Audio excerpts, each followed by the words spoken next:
Академик Евней Арыстанұлы Бөкетов атындағы Қарағанды университетінің Қазақстан тарихы және Қазақстан халқы ассамблеясының кафедра ұжымы 31 мамыр саяси қуғын-сүргін құрбандарын еске алу күніне арналған республикалық челленджді Шахмардан Есенов атындағы технологиялар және инжиниринг университетінен қабыл алдық.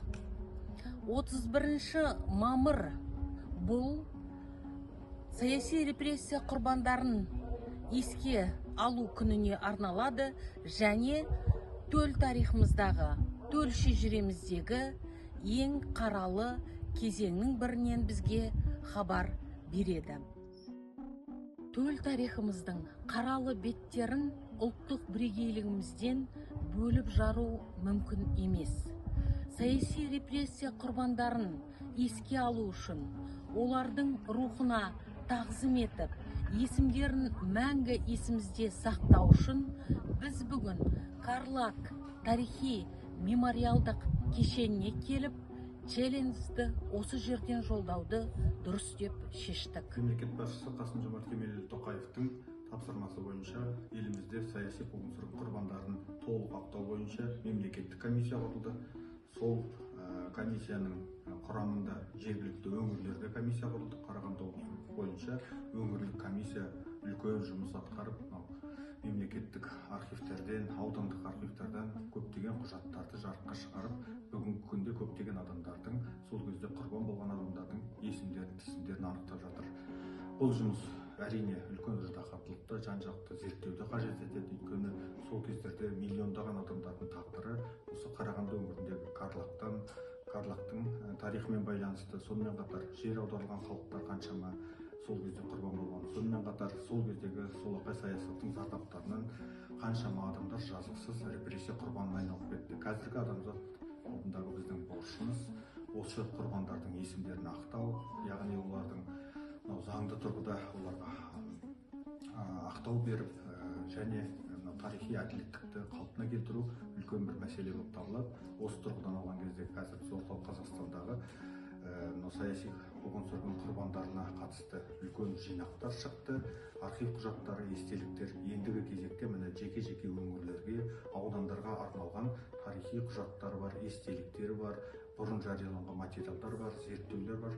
Жаңа үлкен бір жинақ дүниеге келеді. Қазақстан Республикасының президенті Қасым-Жомарт Тоқаевтың жарлығыменен қуғын-сүргіндерді жаппай толық ақтау жөніндегі тапсырмасын орындады.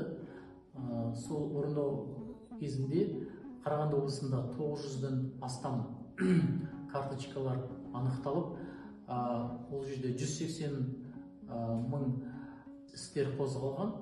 Соның ішінде 172 мың іс құпиясыздандырылған болатын. Сол жұмыстар әлде жүріп жатыр, үлкен жұмыстар, үлкен еңбектер бар. Согласно указу президента с 1920 года у нас в стране работают комиссии по реабилитации жертв политических репрессий.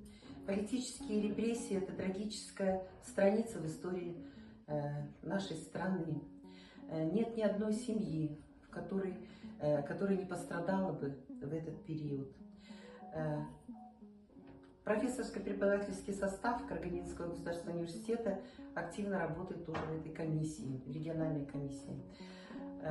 Мы работали с рассекреченными документами Карагандинского государственного архива и архива прокуратуры нашего региона.